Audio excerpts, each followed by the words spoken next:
Welcome to SportsBeat KC, the Kansas City Star's daily sports podcast. It's Friday, November 5th. I'm Blair Kirchhoff. We have approached the intersection of college football and college hoops, and today we'll talk both with beat writers Kellis Robinett, Jesse Newell, and Lila Bromberg. But mostly, we're going to talk football. It's Sunflower Showdown week for K-State and KU. The games in Lawrence this season, and Kellis and Jesse break it down. The Wildcats are 24-point favorites, and they're looking to run their winning streak to 3. By the way, the previous 2 Kansas State victories resulted in coaches losing their jobs. Matt Wells at Texas Tech and Gary Patterson at TCU. KU looks to have a similar effort to the one against Oklahoma a few weeks ago when they took the Sooners to deep in the fourth quarter before falling. Missouri's coming off its first SEC victory of the season at Vanderbilt, and it could not be facing a more difficult opponent this week. The Tigers travel to top-ranked Georgia. Missouri's a 38-point underdog, and part of that is the uncertainty at quarterback. Connor Bazelak didn't finish last week's game, and he's listed as questionable for Saturday. Lila breaks it down for us. Okay, let's get started talking college sports. Kellis Robinett and Jesse Newell are here. We are talking the biggest college football game of the season, well, at least in Kansas. Well, at least for a small segment of the population. Anyway, it's the... Just stop there, Blair. Just stop there. It was a nice attempt. Yeah, I couldn't come up with anything. But look, it's Kansas State at Kansas on Saturday. And I suppose this one is going to go the way they've all gone for the last, 200 or 300 years. But there is at least one of the themes in this game is coaching security. We think both coaches are going to be at their schools for a while, and I'm not sure I felt that way about, at least on the Kansas side of things, for a little bit. So the game's got that going for it. I don't know if that'll sell any tickets, but you could at least say that, Chris Kleiman and Lance Leipold are, 2 guys that you expect to be around these programs for a while. And because of that, maybe there's an expectation of the programs, at least on the Kansas side, improving. And am I semi right about this, Jesse? Yeah, I think so. The intrigue with this one, obviously, whatever case, it's a 24-point favorite in this one. You mentioned KU has lost every game in this one going back to 2000. What is it, Kellis? 8 or 2009? One of those 2 years. 2009. I asked Devin Neal about it this week. It kind of just popped in my head. The KU star running back. I said, "Do you remember a KU football win over K-State?" And he goes, "I'm sure my parents were hyped, but I don't," because he would have been 5 or 6 years old. And so that kind of speaks to the age of us mostly, because I do remember KU beating K-State at some point in time. That was part of, when I was covering sports and things like that. But I think, it is hard for people like us to kind of realize that there's like a generation now that hasn't seen this, hasn't realized this. But you're right. This is going to end the K-State Grim Reaper watch of every school that loses to K-State fires its coach. I feel very confident saying that 100% Lance Leipold will be the coach of Kansas, no matter what happens on Saturday.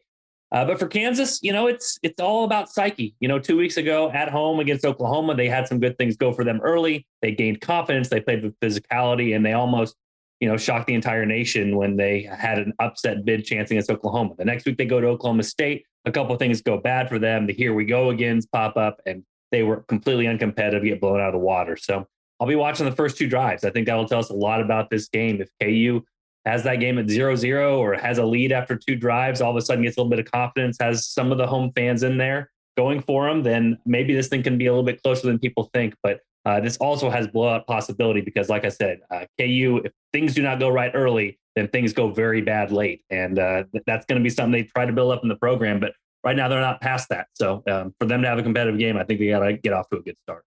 I can remember a Glenn Mason team beating a Bill Snyder team. That's how far back I go with this series. That's been a long, long time. The The blowout possibility is certainly there for Kansas State. They've played so well, actually, the last couple of weeks. Well, let's just say the last game and then the last 6 quarters would be maybe more accurate the way K-State has played. They kind of have found their stride, haven't they, Kellis? They have, and people in Manhattan have mostly forgotten about that pesky 3-game losing streak they had at the start of Big 12 play. Everything's well right now. They've gotten back-to-back coaches fired. That's amazing. I don't know what it would take to make it 150-point win. Would that do it? Still probably not. But yeah, no, they're playing at a high level. Skylar Thompson is back under center and throwing it really well. The defense has really been the turning point, though. In those last 6 quarters, they've allowed a total of 12 points, and the only touchdown they gave up was kind of in garbage time. Yeah, against TCU. I don't know if we'll know that for sure until we get past this game and Kansas State finishes with West Virginia, Baylor, and Texas. I think those 3 games will define the season more than this one will. But it will be interesting. I mean, people here still sure care about it.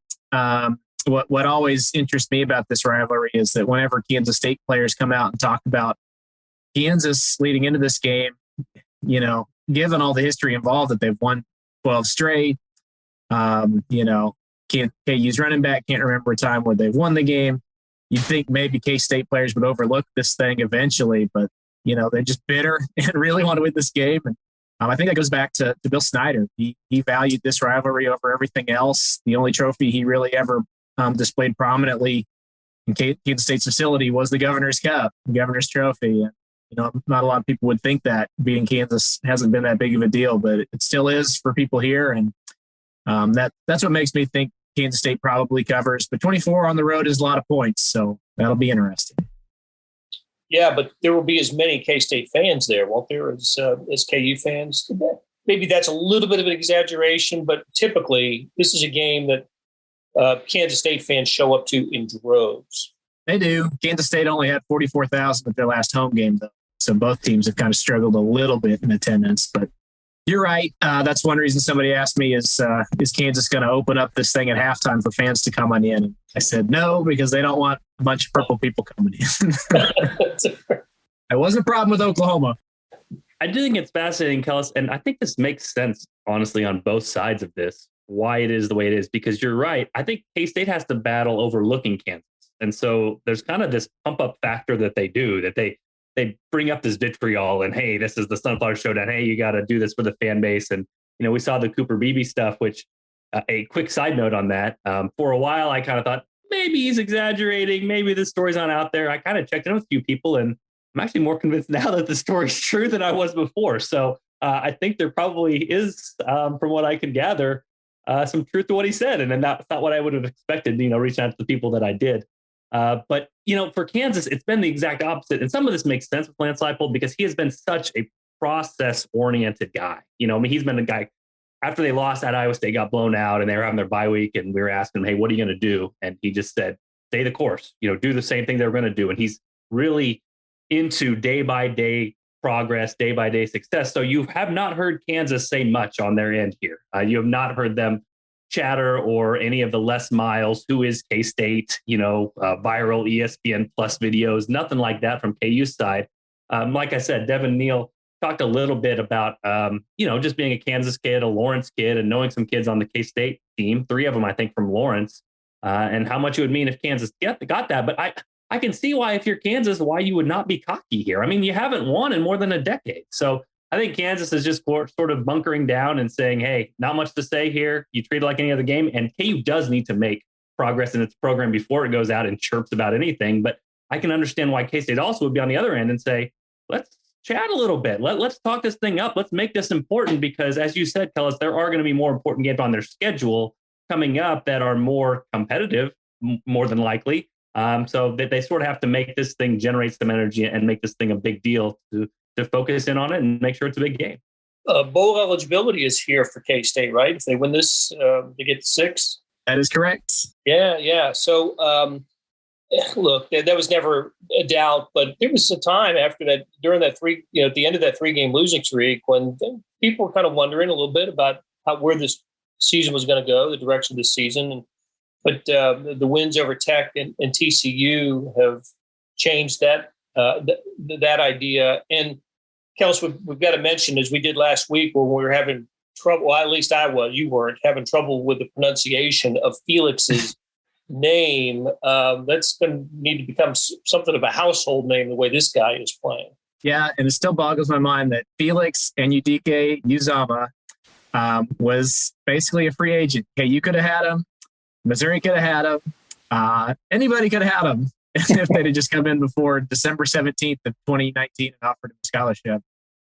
He told me KU actually did recruit him a little bit, but they told him he was too undersized to play defensive end. They wanted him to move to linebacker. Never offered him a scholarship. I don't know if they would have gotten to that point, even if he'd have said, yeah, I'll take a look at outside linebacker. But he said, no, thanks. I don't want to try that. But that's another interesting wrinkle here. What would have happened if they were the school that offered this guy instead and they had the Big 12 sack leader. But everybody's saying that right now. Kansas State almost didn't even offer him. But that last game was something else. I've never heard a defender's name just announced over and over and over in a game like that. Yeah, well, we got Gary Patterson fired, and he helped get Matt Wells fired as well. So he's fantastic. He's quick as a cat, quick as Felix the cat, and just all around plays the position so well. Poised to have a big game this week against the Jayhawks. So, Kellis, what kind of bowl game are we looking at for K-State? What's sort of the range of the potential here for the Wildcats going down the stretch? Well, it depends how they close. If they win out and get to 9 wins, 9-3, then you're looking at maybe the bowl in Florida that used to be the Camping World Bowl, used to be a million different names. Right now, it's called the Cheez-It Bowl. I think that's probably a little too wishful thinking for them. My best case is I could see them getting to the Texas Bowl if they could win maybe 3 more. But if that doesn't happen, I think you're probably looking at maybe the Liberty Bowl, where they've been twice previously, so I don't think they're going to want them. And most realistically right now, I'm thinking, I believe it's called the Guaranteed Rate Bowl, which is a fan favorite for Kansas State, because that used to be the Copper Bowl. That used to be the Buffalo Wild Wings Bowl. That used to be the Insight.com Bowl. So it wouldn't surprise me at all if that's for them. Well, the important thing is, where do you want to go, Kellis? That's really all that matters. It's colder. It's getting colder outside right now. Phoenix sounds great. I would go there. Sounds good. As promised, let's talk a little hoops as well. Kansas got its season off last night with a exhibition game on Wednesday night against Emporia State. And Jesse, I was a little bit surprised by who wasn't starting last night. Who did not make the start. The Big 12 preseason player of the year came off the bench in the opener. But there's always a method to Bill Self's madness, isn't there? I love this. This is great. I mean, you already know the season storyline before the season's even started. And, Bill Self has, again, I want to use the right terminology here, because painting himself in a corner is a bad way to talk about adding a player who's averaged 19 points per game the last 2 years. There's worse problems out there, I'm sure, in the college basketball world. I'm sure coaches at Kansas State or Missouri, would love to welcome that challenge. Like, oh no, I have to figure out what to do with this all Pac-12 player that I added to my roster. But yeah, it's the Remy Martin experience, as I wrote. It's fascinating because he comes in from Arizona State. He kind of was allowed to do what he wanted there. The offense was more free. We talked to him at KU Media Days, and I've never heard this answer before. It was just so fascinating to me. Somebody asked him what the biggest adjustment was to playing at Kansas, and he said, I have to get used to not going back to the basketball, which is what he did at Arizona State. If the first part of the play didn't work, he just ran back, got the basketball, and went and shot it. So that's not how Kansas plays, and that's not how Bill Self wants Kansas to play. And before the exhibition game, KU had a 6:30 a.m. workout and then a 2 p.m. workout, and then played the basketball game at 7 p.m. So maybe guys were a little bit tired, but he's trying like heck to get Remy to buy into what he believes. And, there's give and take here. I've seen arguments all across the spectrum from this, what Bill Self should do with Remy, what Remy should do, all those sorts of things. And some people saying, look, you knew what you got in Remy. He's a freestyling player. You got what you paid for, basically. In that sense of the term. But I think Bill Self has reason to fight back here because he has loyalty to those 4 starters that are returning. He has loyalty to the roster that he already put together. He has loyalty to a system and a program that has been built over time on team chemistry and guys that work hard to play for each other. So if a hot shot walks in and just takes in whatever shot he wants, whether it's good or bad or within the flow of the offense or efficient or not efficient, maybe the boat starts to get overturned. You know what I mean? So I understand what Bill Self's doing here. I think it's something that a lot of coaches probably wouldn't do in this day and age because you want to make your stars happy. You want to recruit well in the future. But I think what he sees is if he lets Remy be Remy, KU's ceiling is pretty good, but not amazing. If he has Remy and gets through to Remy and has him buy into the team concept and has Remy get open shots for guys like Ochai Agbaji and Christian Brown when they all start playing together, then that ceiling could be Final Four. That ceiling could be national championship. So he's doing what coaches do, which is trying to get more out of his players. Yet at some point, he is going to have to let the reins go a little bit on Remy and let him be himself. And so that's kind of the battle right now. It's going to be a battle throughout the whole season. And buckle up. I'm ready for it. Let's follow this whole thing and see where it goes. I did love that pass he made. It was Remy, wasn't it? Like the cross-court pass that he made to the corner for the Agbaji 3. I thought not many guys make that pass or can make that pass as accurately as I saw Remy do. Yeah, I wrote that in the story. It's amazing. Like that's the play. If he makes that play for Kansas, I mean, they're a top 5 off. I mean, he reads the ball screen. He sees the backside defender. He sees that he's committed, and he takes one hand and tosses it across court. Perfect pass to Ochai Agbaji for a corner 3, which is as good of a shot as you're going to get in the possession. Funny enough, the very next possession I wrote about this, KU's offense didn't work in the first 10 seconds. Remy circled back and went back and got the basketball, took on 2 defenders, shot an 18-foot off-balance fadeaway and brick. So you got the full Remy experience in those 2 possessions, but I think that's exactly what Bill Self sees, which is like if you can take door number 1 Remy and package that up 80 to 90% of the time, and then take door number 2 Remy and keep that for 10 to 20% to let him be himself, then you're gonna have a really good basketball team. But if that's closer to 50-50, if that's closer to 20-80, then yeah, you kind of risk losing control of what you've built up over time. So it's going to be fascinating. That's 2 very big, strong personalities going against each other. And I think that's going to be something to follow all year. We'll link to that story in the show notes. Kellis, does Bruce Weber have a handle on his starting 5 yet? Well, we're recording this before they play their exhibition game against Pittsburgh State. So we'll see what he goes with. I asked him earlier this week, and he was like, "Are you kidding me? No, I don't know." Which you wouldn't expect to hear from a coach this late in the game. But I think it's interesting. He seems to, not want to be married to any one starting line this season. And I think that reason is twofold. One, they've got more capable players this year. Last year, they only really had, 5-6 guys they even trusted to play at any given time. So those were going to be the starters. This year, they've got, especially in the backcourt, some options. They could go big, they could go small. And depending on who's, playing best at the time, what matchups are going against, they can choose to use any, one of about 6 guards in the starting lineup. And that's something that we haven't seen a bunch of them in the past. So maybe it's kind of him being a little kid on Christmas Day, playing with his new toys, doesn't want to get locked into one new thing at this point. So I do think it'll be interesting. I mean, my guess is when everybody's healthy, we'll see a starting lineup that looks like Nigel Pack, Mike McGurl, Mark Smith, Ishmael Massoud, and Davion Bradford. But I say that because that gives them the most experience and, gives them a nice mixture of height and everything that you'd want. But at the same time, everybody says that Marquise Nowell and Selt Miguel have been playing really good in practice. So, do you deny them every game? I don't know. Maybe if they're playing hot, you move them in, move somebody else out. I guess we'll get a better look here in these first couple of games. But it's definitely one of those things where this season you might have to, look up at the scoreboard 5 minutes before every game tonight is going to start. This is an exhibition, right? This isn't. They're not going to get 4 hazed tonight, right? It is an exhibition. I mean, they might get 4 hazed. I don't know, but it won't. At least it won't count. But it won't go down in the record books as a loss for us. That's the good thing. Right. All right. Well, we'll talk again soon, you guys. I appreciate you hanging out with me today. Hey, it's Blair.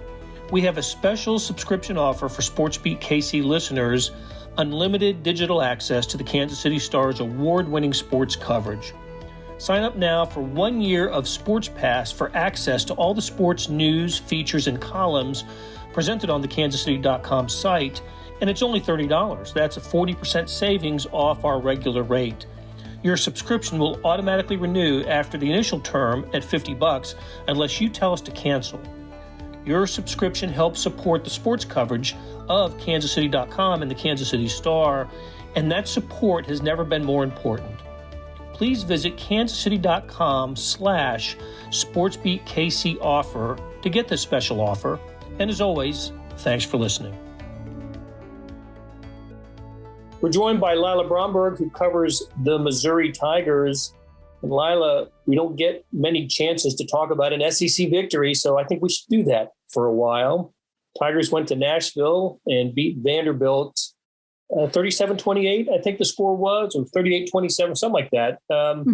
It was close most of the way. It looked like there were times when the Tigers were, had a chance to put the game away, and then something would happen and Vanderbilt would get right back in it. And finally, in the end, big run by Tyler Beatty and set up the touchdown that gave him the 2-score lead. Missouri, listen, we spent a lot of time talking about what Missouri doesn't do well. They did some things well in this game, didn't they? Yeah, I mean, you mentioned Tyler Beatty, and he really had an incredible performance, had a 73-yard run in the fourth quarter that led to the game-winning touchdown after Connor Bazelak had gone out with injuries, finished with over 250 rushing yards, and, had around like 40 receiving yards on top of that as well, and 2 touchdowns. He really was incredible in this game and has just been so stable for Mizzou all season. Yeah, and he got an honor, right? Was it SEC?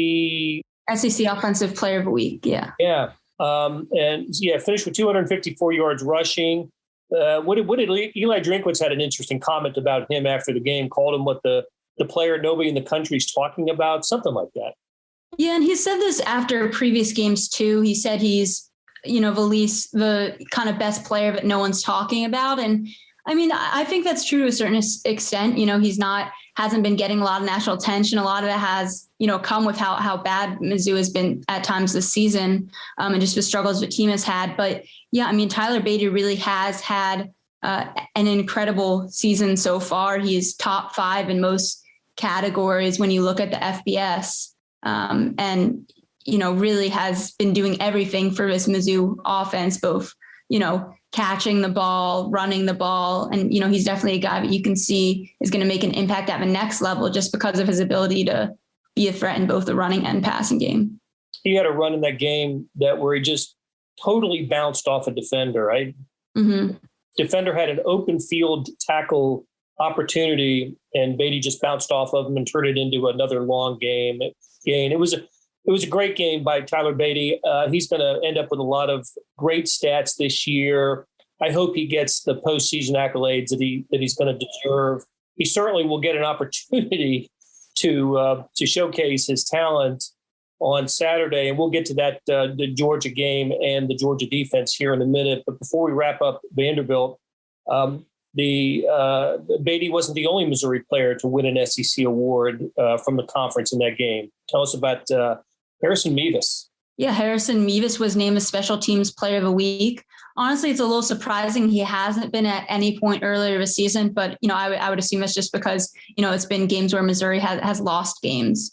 But he has really been incredible all season and has now made 19 consecutive field goals dating back to last season. He had another field goal of over 50 yards in the game and had 3 of them, 3 field goals in the game, one of over 50 yards, and just has been so consistent. You don't really know what you're getting when you put a college kicker out there to, kick a 50-yarder. But with him, it's going right through the middle of the uprights. And that's really been huge for Mizzou this season. I mean, I think I said it to someone after the game that if they haven't had him this season, you could even have some of these games, be worse than they have been. I don't know how many wins they would be at. He's really just been so crucial for them this season to know that as soon as you pretty much cross midfield, kicking a field goal is an option.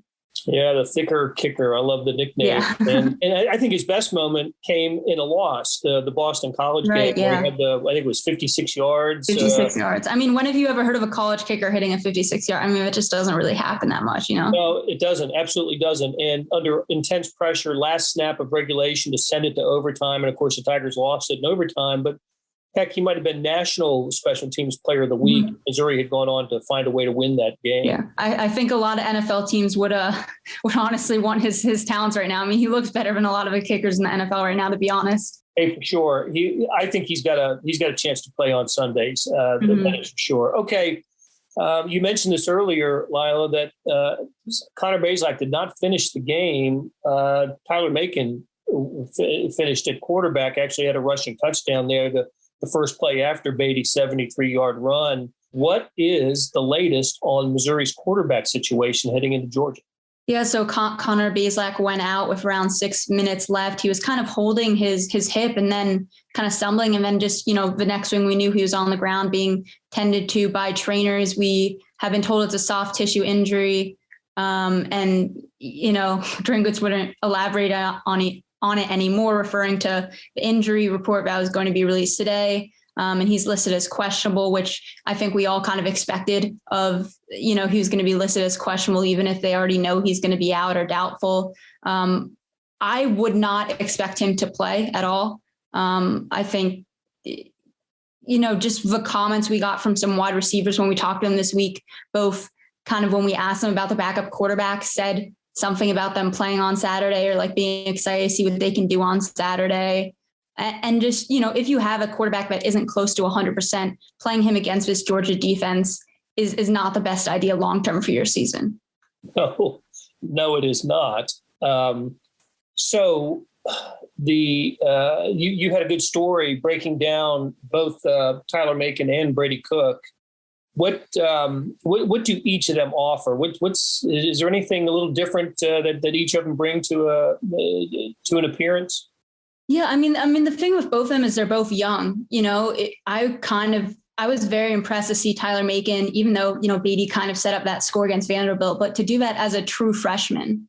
He's still learning the playbook. He's still adjusting to everything, which is something they keep in mind. And Brady Cook is just a redshirt freshman as well. So, both of these are young guys. Tyler Macon has been described as a bit more of a mobile quarterback, but he had a really impressive throw against SEMO early in the year that was just, perfectly placed and ended up, being a touchdown. And Brady Cook has a great arm as well. So, I mean, we haven't seen a lot, but based on their high school careers, Tyler Macon had a very impressive high school career, set a lot of Illinois state records.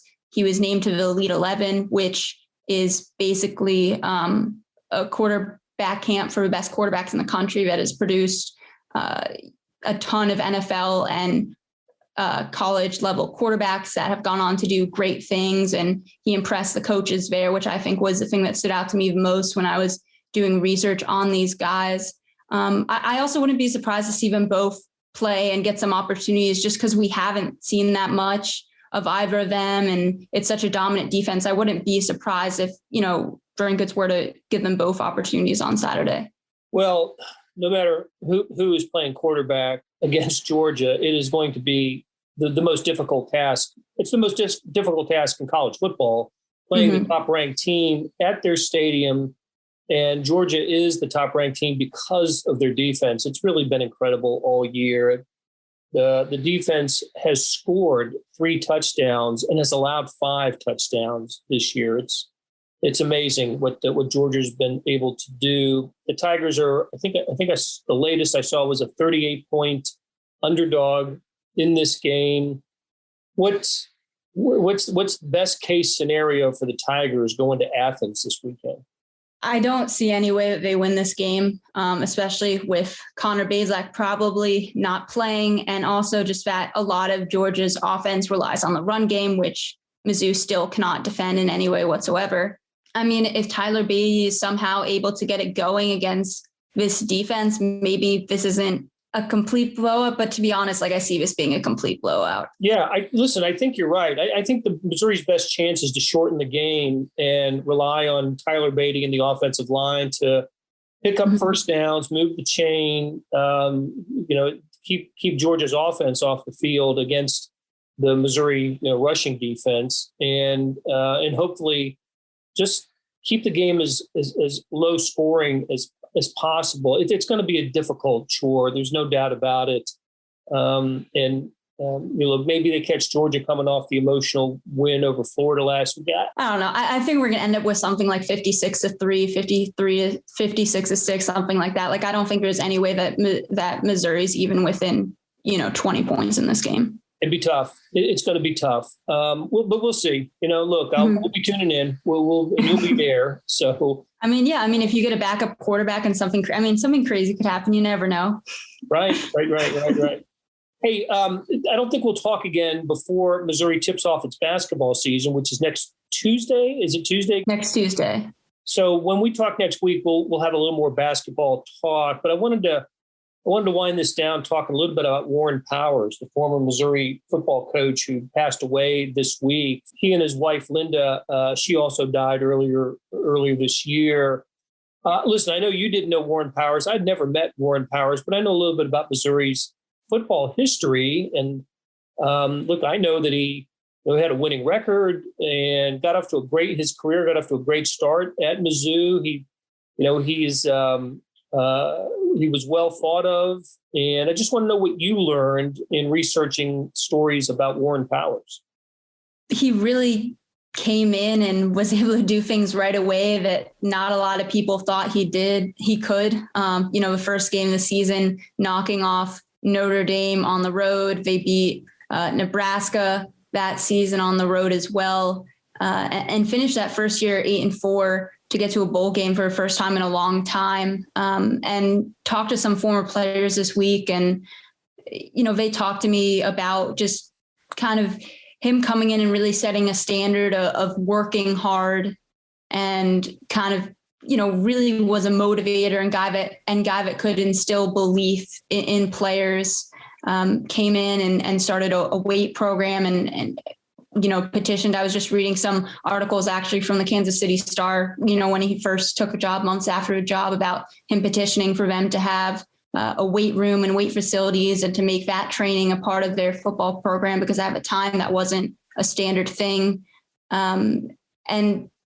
Really just was able to, he led them to 5 bowl games, 4 straight at one point, and really kind of brought the program into being competitive in the Big 8 when it hadn't been for a bit. And as you mentioned, kind of was unfairly fired after one losing season. And then Mizzou wasn't able to have success again until to even have a winning season again until the late 90s. Right. Woody Woodenhofer took over, and then Bob Stull, and then finally Larry Smith with Corby Jones at quarterback. Finally got him back to a bowl game, but it took a while, more than a decade of non-bowl season football.